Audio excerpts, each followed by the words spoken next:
कहीं दूसरी जगह मत जाने दीजिए, पकड़ के दबोच के रख लो। और ब्राह्मण देवता के द्वारा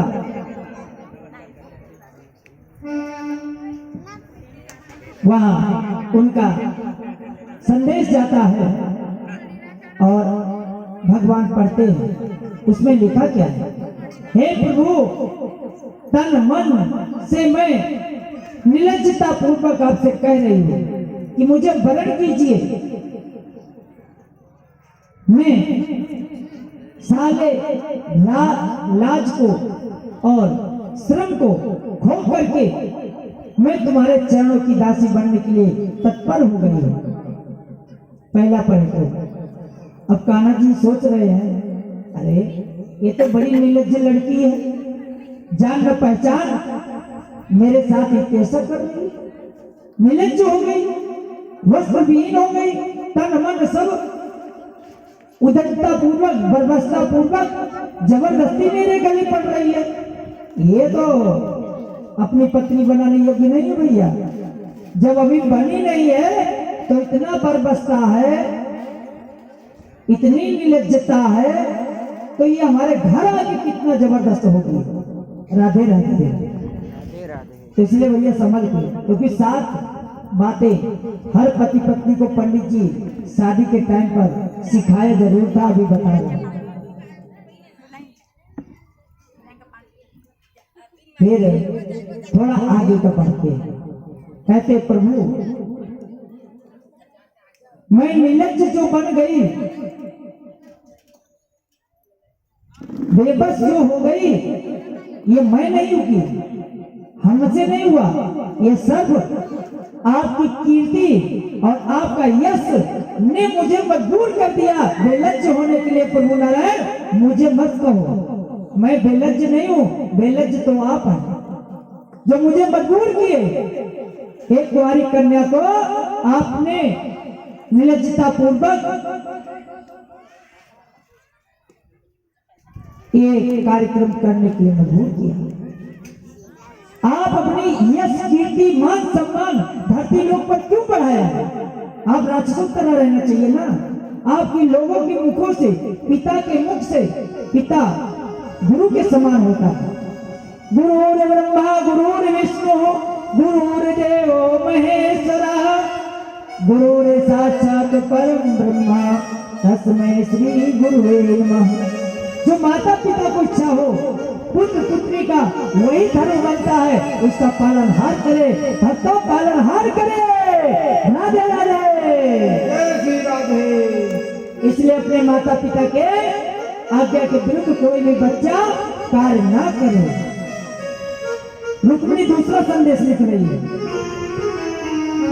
हमारे पिताजी ने आपके बारे में विशेष प्रशंसा की, तो मैं सुनी और सुन के मैं भी अपने गुरु रूपी पिताजी की बात मानकर मैं आपको अर्धनारेश्वर पति मानकर निर्लज्ज हो गई। पति पत्नी के अंदर कोई पर्दा नहीं रहता, भक्त और भगवान के अंदर कोई पर्दा नहीं होता, कोई नहीं पर्दा होता भक्तों।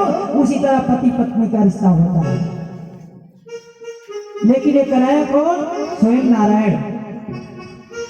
फिर उनको जवाब दे रही, मुझे दोष मत देना, मैं पत्र लिखी हूं, आपने मुझे मजबूर किया जिससे मैं लिखी। कान्हा जी कहते हैं, ये देखो डांट भी लगा रही है लेकिन जबरदस्ती लगा रही है, और गलत भी कर रही है और दोषारोपण हमें कर रही है। इसीलिए कहते हैं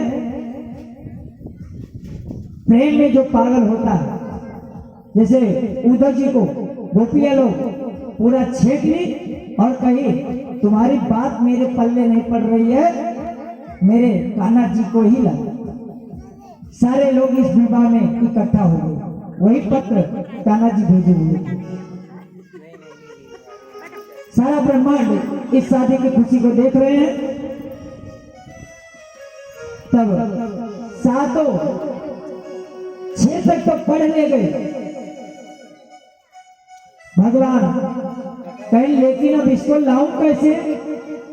क्योंकि इनके पिताजी निमंत्रण दिए होते तो हम जाते। ये तो चोरी से मुझे पत्र लिखा है, खत लिखा है, मैं जाऊं कैसे? तो 7वें श्लोक में लेने का उपाय भी लिख देती है। कहती है, प्रभु मैं तुलसी पूजा, हल्दी पूजा होने के बाद मैं पार्वती पूजा के लिए मंदिर में आऊंगी। प्रभु वहीं से हमें आप ग्रहण कर लेना, क्योंकि यहाँ पर मेरा भाई रुक्मी जरासंध का पुत्र शिशुपाल के साथ, अन्य राजाओं के साथ बड़ा गहरा पहरा लगा दिया, बड़ा कड़ा पहरा लगाया। तो जरासंध कहता है, अरे शिशुपाल को उनकी सुंदरता देखकर उनको मन में ये आता है कि कहीं वो छलिया कृष्ण आ जाए, मेरी होने वाली रुक्मिणी को हर के न ले जाए। देखिए आशंका शिशुपाल को हो गई, लेकिन जरासंध उसके पिताजी कहते क्या, अरे तू क्या बात करता है, मैं हूं ना, यहाँ खाली मोहन भोग खाने नहीं है और पूरी खाने, अगर जरूरत पड़ी तो कृपाण भी निकाल लूंगा, आने दो चोर छलिया को, मैं देख लूंगा। कौन कह रहा है? दूल्हे का बाप। दूल्हा कौन बन के आया है? दूल्हे भी बाराती। आज यहाँ पर जो दूल्हा है वो तो गुप्त है, और जो दूल्हा बन के आया है उसको दुल्हन नसीब नहीं है। ये सब भाग्य की बात होती है। कितने को तो 2-2 4-4 बियाह कर लेते हैं, कितनों को एक भी नहीं मिलता। ये सब भाग्य की बात होती है। इस प्रकार से भगवान और हर मनुष्य का, जो लोग कहते हैं पति पत्नी प्रथम शादी है, पहली शादी, लेकिन वो वेदों के द्वारा 5वीं शादी रहती है। पहली शादी पंडित जी क्षिति यानी पृथ्वी से करवाते हैं, यानी पृथ्वी स्पर्श करवाते हैं बरबदों को, और उसके बाद जल से उसका अभिषेक करवाते हैं, क्षिति जल पावक, फिर अग्नि के फेरे लगवाते हैं, और फिर क्षिति जल पावक गगन, गगन में ध्रुव तारा दिखाते हैं, उससे वर्ण होता है। 4 जन तो आ गए भैया, तब उनको 7 वचन देते हैं। 4 जन का परिक्रमा करवाने के बाद 5वीं परिक्रमा पति पत्नी के यानी छित जल पावक गगन समीरा। हे वरवधू, 7 जन्मों तक तुम्हारा रिश्ता जुड़ रहा है, और इसके अलावा हे बालक, हे वर रूपी, तुम दूसरी नारी को अपनी नजर में मत बिठाना, और नारी को कहते हैं तुम पति के अलावा किसी दूसरे पर पुरुष को पति मत मान बैठना। राधे राधे बोलना पड़ेगा आपको, राधे राधे।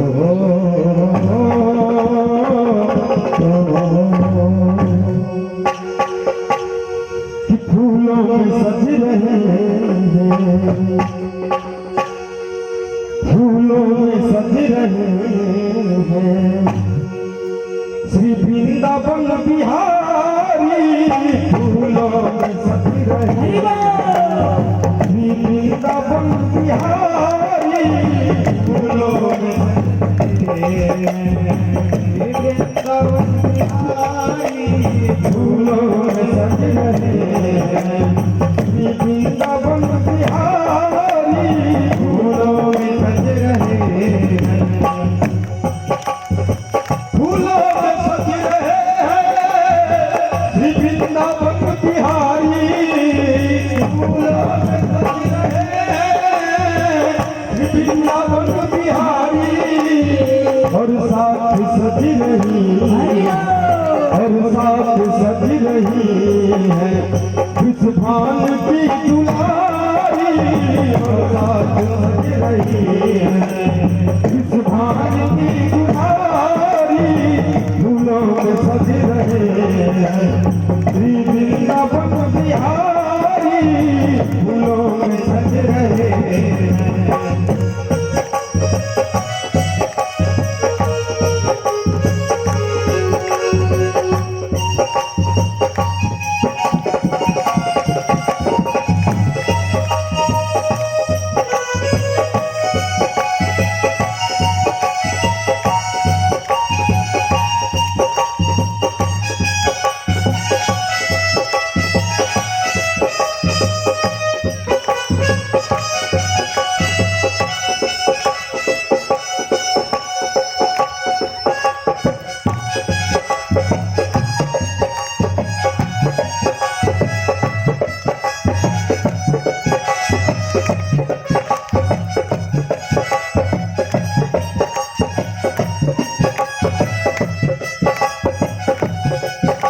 हरि बोल। और जय।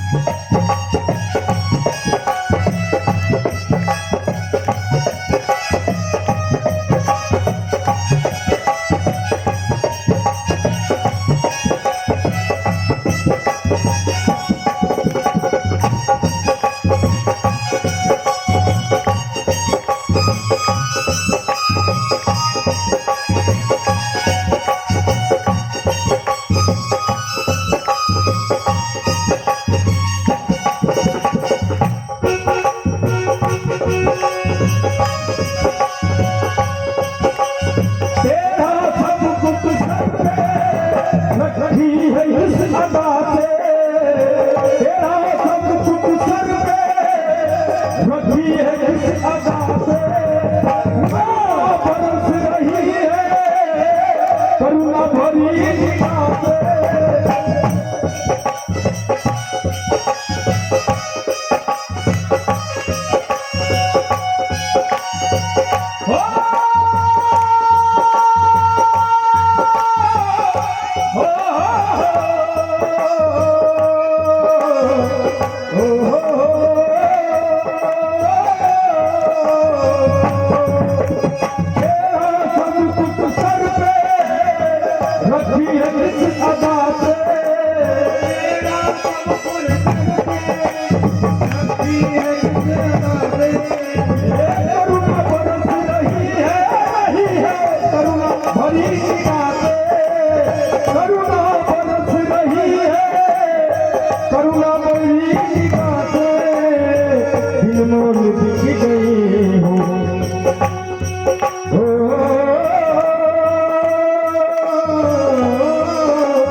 अखियाँ मिलाई रे मैंने भी तोड़ी तोड़ी तुझे मेरा नाम ताना तुम्हें मेरा नाम मेरा नाम काना मेरा नाम तुझे मेरा नाम बदनाम कर दिया है ताना मैंने भी तोड़ी तोड़ी अखियाँ मिलाई है मैंने भी तोड़ी तोड़ी अखियाँ मिलाई है तोड़ी तोड़ी अखियाँ मिलाई है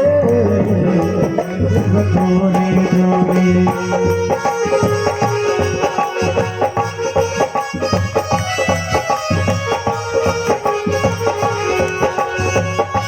पहिया गले में डाले जब तो मुस्कुराते गले में डाले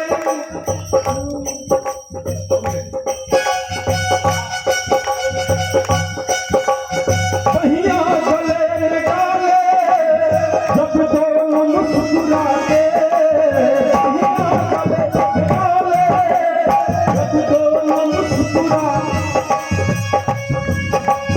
सबको ही प्यारे लगते सबको ही मन भाते सबको ही प्यारे लगते सबको भाते सबको ही प्यारे लगते सबको मन भाते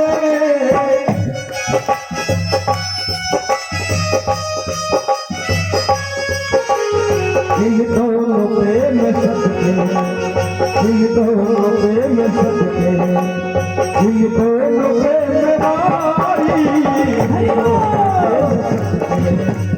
इन दोनों प्रेम नारी फूलों के श्री वृंदावन बिहारी फूलों के सजे रहे फूलों के सजे रहे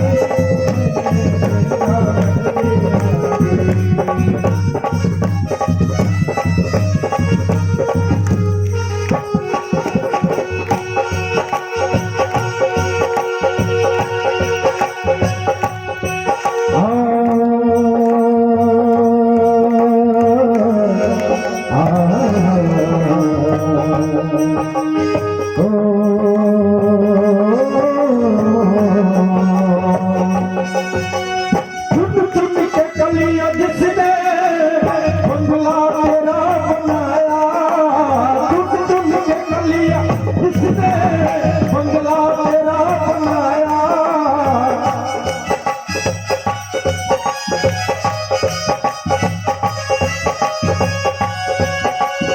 दीप आभूषणों से जिसने तुझे सजाया स्वर्ग आभूषणों से जिसने तुझे सजाया उन हाथों में सदके उन हाथों पे में सदके उन हाथों पे में धारी उन हाथों पे में सदके उन हाथों पे में धारी फूलों सजी रहे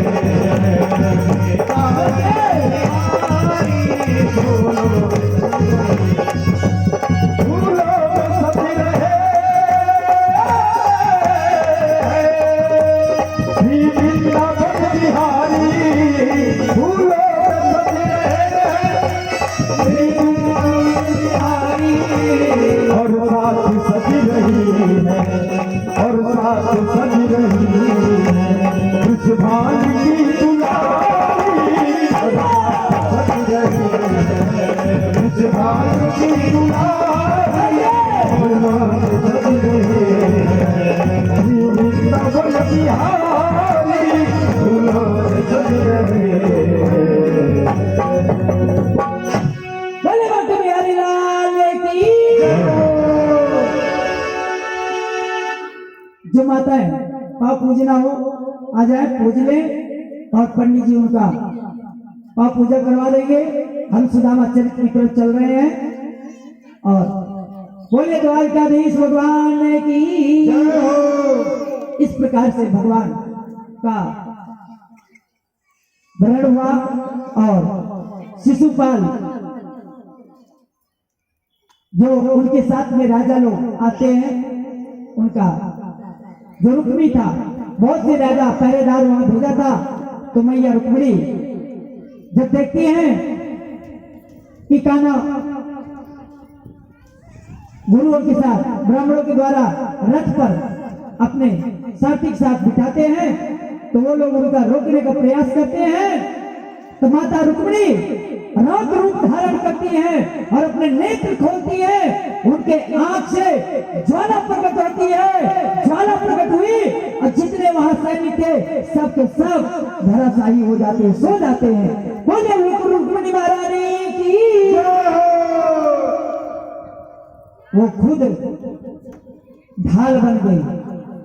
जब ये प्रेम भाव देखा कि हमारी होने वाली धर्मपत्नी इतना सर्वकुछ न्यौछावर कर दिया,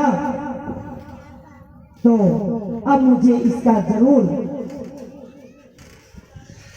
तब इसलिए कान्हा जी उनको प्रण किए और उनकी पाप पूजाई हुई। शिशुपाल सहित सबको मर्दन किए, महाप्रणकारी युद्ध हुआ और बलदाऊ भैया भी वहां आ गए। पूरी जब सुनते हैं गोकुल में कान्हा कहाँ गया, कान्हा कहाँ गया, कहते हो तो जाकर विदर्भ देश में पहुंचा है, शादी कर रहा है। कहीं इतना शर्मीला मेरा कान्हा है, मुझे बड़े भाई को बताया नहीं।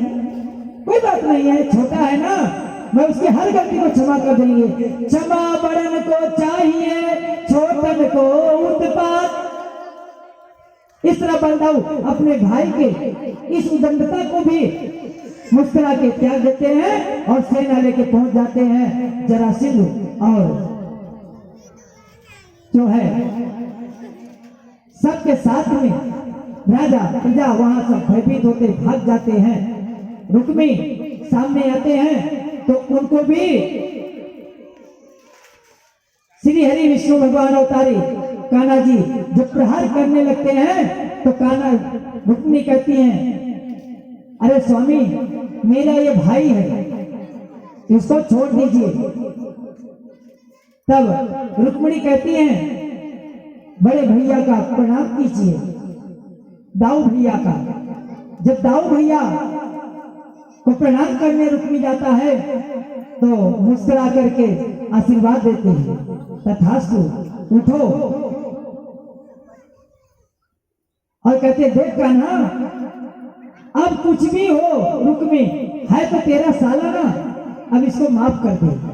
रुक्मिणी हंसने लगती है, कहती बड़े भैया बड़े ही दयालु हैं, इतना सब कुछ करने के बावजूद भी हमारे भाई को माफी दे दिया।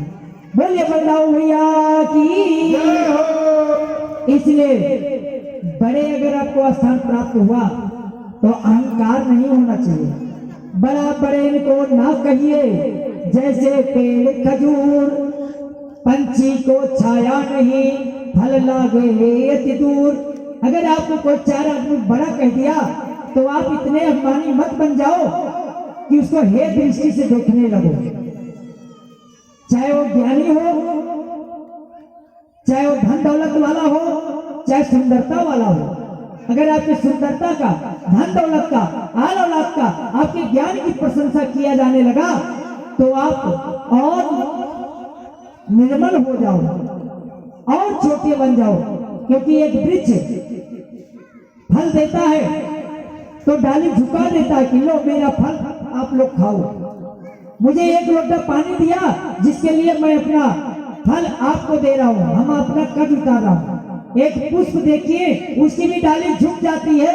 तो ज्ञानियों आप लोग को कहना, बुद्धिमान लोग जो है थोड़ा मंद बुद्धि वालों के ऊपर दया करो, भक्तों दया करो, छोटों पर दया करो, नहीं तो आपकी वो गति प्राप्त होगी जो कहा गया। बड़ा बड़े इनको ना कहिए, जैसे पेड़ खजूर। खजूर बहुत बड़ा होता है लेकिन बारिश उसी के डाल पे आके टपकती है, वो अपने शरीर की रक्षा नहीं कर पाता खजूर का पेड़। ताड़ का पेड़, नारियल का पेड़ कर पाता है? शायद एक आम का पेड़ इतना उसका डाल फैली रहती है कि जड़ पर पानी आने के लिए बचाव कर लेता है, लेकिन वो फल देता है, वो भी देता है, लेकिन वो अपने अहंकार में मैं सबसे बड़ा हूं। बड़ा बड़े को ना कहिए, जैसे पेड़ खजूर पंछी को छाया नहीं, ताड़ के पत्ते पर पंछी घोंसला नहीं बनाता। तो हे मनुष्य, अगर अहंकार में हो जाओगे तो आपके साथ ये समाज के लोग नहीं रहेंगे। अहंकार को त्याग दीजिए, चाहे वो ज्ञानी हो, चाहे धन दौलत वाला हो, चाहे आन औलाद वाला हो। जिसके औलाद दिए हैं और जिसके औलाद नहीं है, उसको देखकर हंसी का पात्र मत बनाओ। वो स्वयं शिव तत्व को प्राप्त हुआ है। जैसे जिस बैल को बालक नहीं होते उसको नंदी बाबा हम लोग कहते हैं, उसी तरह जिन माताओं और भाइयों को घर में औलाद नहीं हुई, वो शिव के रज तत्व, शिव के गण बन चुके हैं, लेकिन आपको दिखते नहीं है। वो उनका अपमान मत करें, क्योंकि उनका अपमान करोगे तो बददुआ दे देंगे, तो वो सत्य लगेगा, क्योंकि छक्के भी उसी रूप में आ जाते हैं। इसलिए कहा जाता है तालियां बजाते रहो, तालियां बजाते रहो कि बाल गोपाल आपके घर में हर जन्म में मिलते हैं। क्योंकि हम जो कर्म करके आते हैं वही कर्म अगला जन्म मिलता है। इसलिए हर जन्म में अपने को सुधार करो। आगे मैंने आपको कथाओं बताया जड़ भरत की, मृग की योनि का मन में रखे, अगले जन्म में उनको मृग जाना पड़ा। तो इस जन्म सुधार लो, अगला जन्म कौन मिलेगा क्या मालूम। इस प्रकार से उनका तो कुछ माताएं कहना चाह रही थी इनका पाव पूजने के लिए, तो कृपया जो धन मुद्रा लाई हो इनका पाव धो लीजिए और इनका विवाह कार्यक्रम प्रारंभ हो गया है। इसके बाद सुदामा चरित्र चल रहा है। बोले सुदामा भगवान की जय हो। सुदामा जी कान्हा जी के परम मित्र हैं, द्वारकाधीश है। तो सुदामा 5 घरों में जाए भिक्षा मांगे, लेकिन उसी में वो संतोष करते थे, 6वें घर नहीं जाते थे। तो एक दिन ऐसा आया, कहीं भिक्षा नहीं मिली, तो 4 घर मांग लिए, 5वां घर जा रहा था। बोले आज वहां उत्सव हो रहा है, वहां जाओ बढ़िया मिलेगा। तो सबसे पहले वहीं चले गए। अब लक्ष्मी की लीला देखो और नारायण की, बैठ के देख रहे हैं। लक्ष्मी माता को अहंकार हो जाता है कि मैं जाकर के सुदामा का दुख हरण कर देती हूँ, मैं लक्ष्मी हूं ना। आप उनकी कठोर परीक्षा ले रहे हो। कहती हैं ठीक है। लक्ष्मी चली जाती है और राजा के खीर पकवान सब दे देते हैं और लेके जब चलते हैं, सुदामा जी चलते रहते हैं, तो रास्ते में 2 कुत्ते लड़ते रहते हैं और कुछ जानवर लड़ते रहते हैं आपस में। आए और वो सब भागने लगे, भागो भागो भागो सुदामा जी, ये दोनों लड़ रहे हैं, मार देंगे। अब आके उनको धक्का लग गया। किसको? सुदामा जी हाथ में जो दोना लिए थे खीर का, वो नीचे गिर गया। जब नीचे गिर गया तो उसको कुत्ता चाट चाट के खाने लगा। इसलिए वो कह रहे हैं, लक्ष्मी कह रहे प्रभु ये क्या है? मैं क्या जानू, तुम तो गई थी ना, बड़े खुशी मन से गई थी, मैं जा रही हूं, आज उसके बच्चे को अच्छा अच्छा भोजन दूंगी। और देखो कहे प्रभु हाथ जोड़कर विनती करने लगी, बताइए लीला। देखिए जो प्रारब्ध में है वही उतना मिलेगा। आज ये भोजन सुदामा के बालकों को नहीं बल्कि उन कुत्तों का भोजन था, उनके भाग्य में चला गया। तो इसलिए भक्तों, भाग्य से ज्यादा समय से पहले आपको नहीं मिलेगा। निरंतर चिंता करते हो, अरे उसका 4 घर हो गया, 10 मकान हो गया, बंगला गाड़ी हो गया, अच्छी नौकरी कर रहा है, IAS पिछले हो गया, और घर में पति पत्नी दंगल मचा के रख लिए हो, यानी वहां कुश्ती बाज रहे हो दोनों जन। अरे तुम्हारी मत मारी है, देखो पड़ोसी के पति कितना कमा कमा के बढ़िया मर्सिडीज कार लाया है, अब उसको सुख से 1 गिलास पानी नहीं दे रही हो। रूखा सूखा खाए के ठंडा पानी पियो, देख पराई चूपड़ी मत ललचावे जीव। वही कहते हैं विष्णु जी कि हे लक्ष्मी, जो तुम सोच रही हो सुदामा के प्रारंभ में नहीं था, आज का खीर कटोरा वो कुत्ते के भाग में था, उसको मिल गया। कहे अच्छा प्रभु जी मुझे गलती हो गई। तो आप लोग इससे ज्ञान लीजिए कि अपने घरों में जो मिलता है सुमति पूर्वक आप लोग खाइए पिए, दूसरे का बोलिए सुदामा भगवान की जय। सुदामा का आगमन हो गया और उनके साथ में उनका स्वागत करेंगे, और उनका तो पूजा के लिए मैया रानी आ गई है, और रुक्मिणी जी की पाप पूजने के लिए पंडित जी उनके पास जाए, उनको फूल अक्षत करके संकल्प करवा दें। और सुदामा जी को कुर्सी दीजिए बैठने के लिए। बलदाऊ भैया की जय हो। बलदाऊ जी को यहाँ बिठा दीजिए, एक कुर्सी अलग दे दीजिए भाई बलदाऊ जी के लिए। इधर कृष्णा जी की तरफ कर दो। क्या बात है, बलदाऊ जी तो बड़े होशियार हैं, सिंहासन ही चाहिए उनको। बोलो बलराम भैया की। बहुत सुमन और झांकियां हैं। इस प्रकार से सुदामा की पत्नी वहां पर पत्नी सुशीला कहती है कि मैं सुनी हूं, कई बार आप कथा सुनाते हो, कहते हो हमारे कृष्ण मित्र, हमारे कृष्ण मित्र, हमारे कृष्ण मित्र बड़े दयालु हैं, भूखों का भूख हरण करते हैं, भोजन देते हैं, सब कुछ करते हैं, लेकिन आखिर तुम्हारे मित्र हैं तो उनसे कम से कम दर्शन तो करने चले जाओ।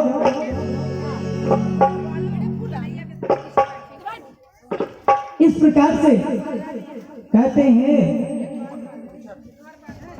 सुशीला, तू जानती है कि मैं किसी के द्वार पर इस प्रकार से ज्यादा मैं आग्रह करने जाता नहीं हूं, मेरे स्वाभिमान को क्यों तोड़ना चाहती है?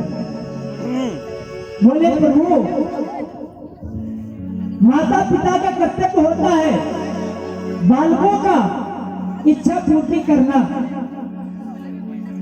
हर गुरु की यही इच्छा होती है, यही कर्तव्य होता है कि अपने शिष्यों की सारे दुखों का हरण करना और अपनी तपस्या का फल संपूर्ण रूप से अपने शिष्यों को प्रदान करना हर गुरुओं का कार्य होता है।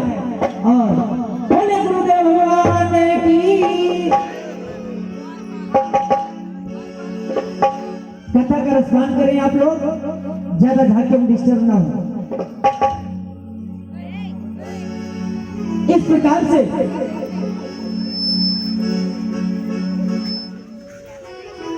वो पूजाई हो रही है। एक विवाह गीत ले लो, सुदामा चरित्र में जाएंगे तब तो करुण रस हो जाएगा। बोले बाके बिहारी लाल की जय।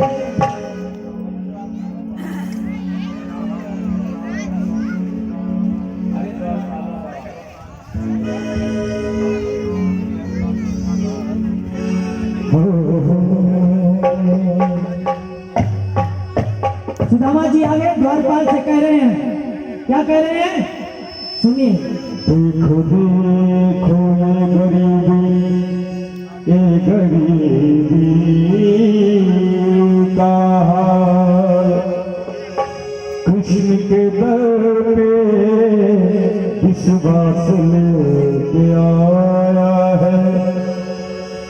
मेरे बचपन का यार है वो मुरली वाला, यही सोच कर आस लेके आया।